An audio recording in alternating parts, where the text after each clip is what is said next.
The Gallows Grin, Part 3. Blood on the Badge. The silence in the saloon was thick enough to choke on.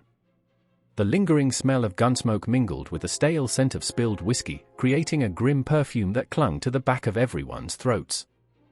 Eyes darted nervously around the room, settling on the three corpses sprawled on the floor, a testament to the swift and brutal violence that had just unfolded.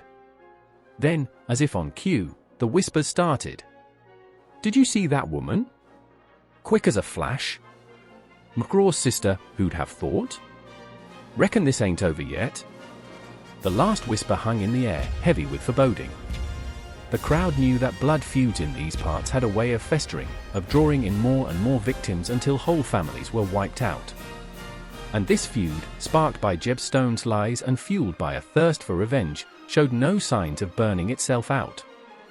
News of the saloon shootout spread through the dusty town of Dust Devil like wildfire.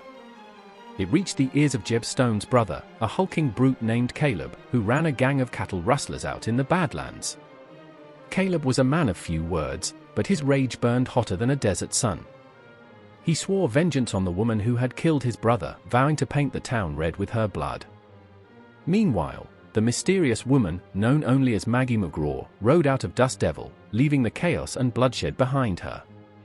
She had avenged her brother's death, but the act had brought her no peace. The weight of her actions settled on her shoulders like a leaden cloak, and the image of Jeb Stone's lifeless eyes haunted her thoughts. She knew Caleb Stone would come for her. It was just a matter of time.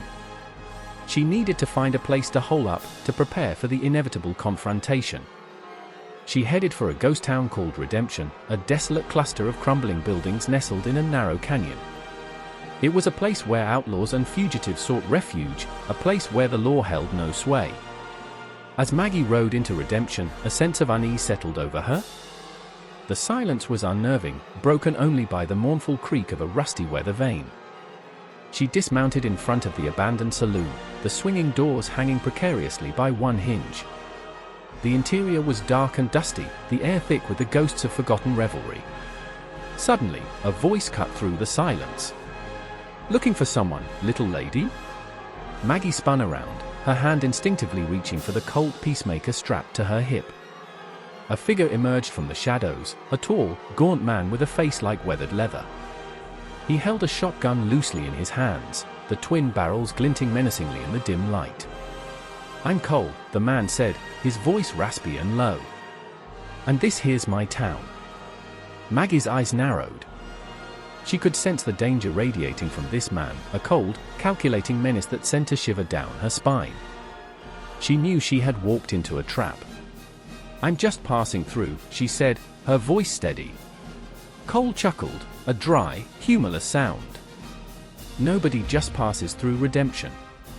You got business here, or you got a reason to hide." Maggie's grip tightened on her gun. She knew she couldn't afford to trust this man, but she also knew she couldn't afford to make an enemy of him. "Not yet. I'm looking for a place to stay," she said. "A place where nobody will find me." Cole's eyes narrowed. He studied her for a moment, his gaze sharp and penetrating. Then, a slow smile spread across his face. "Maybe I can help you with that," he said. "But it'll cost you." Maggie's heart sank. She had a feeling the price would be steep. To be continued. If you are enjoying adventures in the Old West, hit the subscribe button for future posts.